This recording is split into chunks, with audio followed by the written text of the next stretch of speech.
Well, Matt, we've been going already for an hour, so is there anything else that Well, I hate to end it on kind of that sad note. well, right there, right? is there anything else though, that any other topic that has been on your mind that you've wanted to, that you think, as kind of reasonable people, what should we improve on, or what should we do better? Yeah, so I'd like to leave with this thought.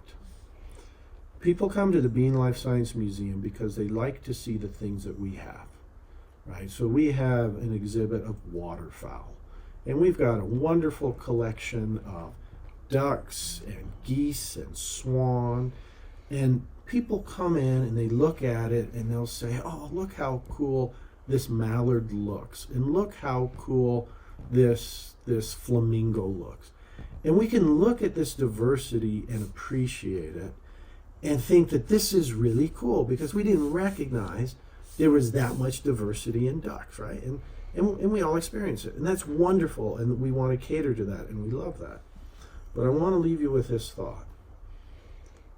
As a community, as a species, we as humans have done a very poor job of understanding, accepting, celebrating the diversity which is among us. And I'm talking about all kinds of diversity.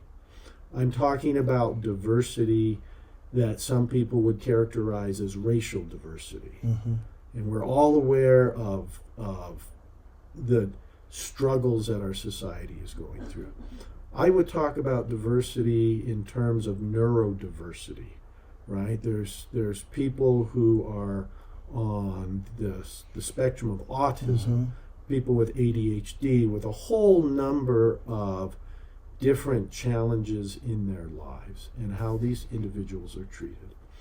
I would talk about diversity in terms of gender and gender identity and sex and sexuality, and have people recognize that as you take a look at the organismal world, there is a great diversity of expressions of gender and sex and sexuality. And that we as a society and as a community are doing a horrible job of accepting, of celebrating, and of recognizing this diversity. It pains me that what our students on this campus struggle with, it's not the question of evolution. It's questions which are related to the acceptance of natural diversity. Yeah. And as I see it, where the real challenges lie in reconciling theology with science is in the area of human diversity.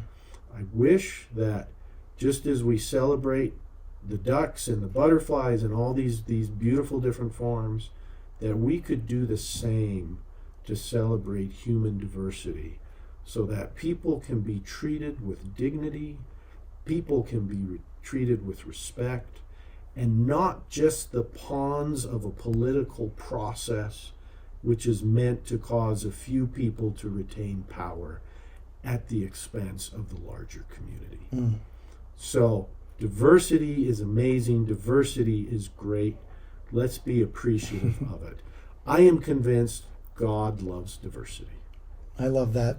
Wow, that was powerful. Thank you for saying that. And it's interesting. I'll never forget. I always tell this too to my students. I'll never forget when I was in Peru, in Tambopada, and I was, on that metal staircase, and things were flying in, and I had that epiphany of that diversity that was present, and that was thanks to you and your lab, and for me being part of that. And I always am very appreciative of the experience that I had in your lab, and for everything that for just first of all accepting me to be in your lab, and the trajectory that's given me going forward. I owe you a lot, so I really appreciate it, Mike. That's very kind, but I think you perhaps overestimate my influence on your life. because you have done remarkable things, and you should feel proud. You should feel proud about this broadcast that you're doing. Well, thank you. Thank you for being with me today, and I really appreciate your time. Okay, thanks. Sunshine with me. The doors are open, the skies are too. Sunshine is coming in for me and you. Sunshine.